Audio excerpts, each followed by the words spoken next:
આમ તો બહારગામ અભ્યાસ કરતા વિદ્યાર્થીઓ માટે હોસ્ટેલ જ ઘર હોય છે, પણ કડી તાલુકામાં કૈયલ ગામ નજીક આવેલી અંબાજી નર્સિંગ કોલેજ અને વૃંદાવન કોલેજમાં અભ્યાસ કરતા અને હોસ્ટેલમાં રહેતા 400થી વધુ વિદ્યાર્થીઓ હડતાલ પર ઉતર્યા છે. આજની જે હડતાળ જે છે એ આ કેમ્પસમાં ફૂડ રિલેટેડ પ્રોબ્લેમ છે. એટલે કે ફૂડમાં કંઈક જે ખોરાક જે ખાવાનું આપતા છે એ ખાવામાં કીડલા નીકળતા હોય છે, કોઈક પદાર્થ નીકળે છે જેમ કે પ્લાસ્ટિક, કાચ, લોખંડની તાર મળે છે, પછી જે છાશ જે આપે છે એ પાણી બરાબરની હોય છે.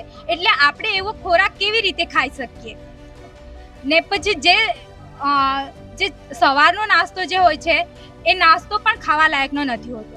ડેલી રેગ્યુલરમાં જે મમરા એન્ડ પૌવા જ હોય છે. જમવાનું તો સારું નથી જ આપતા, પણ સાથે વિદ્યાર્થીઓને મારવામાં આવે છે અને ન બોલવાનું પણ બોલવામાં આવે છે. એ લોકો જ્યારે ક્લાસ ચાલુ હોય ત્યારે એ લોકો છપરીઓ કહેતા હોય કે અન્ય જંગલીઓ એવા શબ્દો પ્રયોગ કરતા હોય ને અમારા ઉપર એ લોકો હાથ બી ઉઠાવે છે. એવું નથી, હમણાં જ હાલ જ મને પ્રિન્સિપાલે એક થપ્પડ માર્યો, કોલર પકડ્યો અને અમને એવું ગણે છે કે અમે કોઈ એમ ટિફિન ને એવું ભરીએ તો આ લોકો કહે છે કે આદિવાસીઓથી તો પૈસા અફોર્ડ જ નહીં કરાય, નાસ્તો અફોર્ડ નહીં કરાય, લઈ જાય છે. એમ એ લોકો અમારા સામે ખોટા શબ્દો વાપરે છે.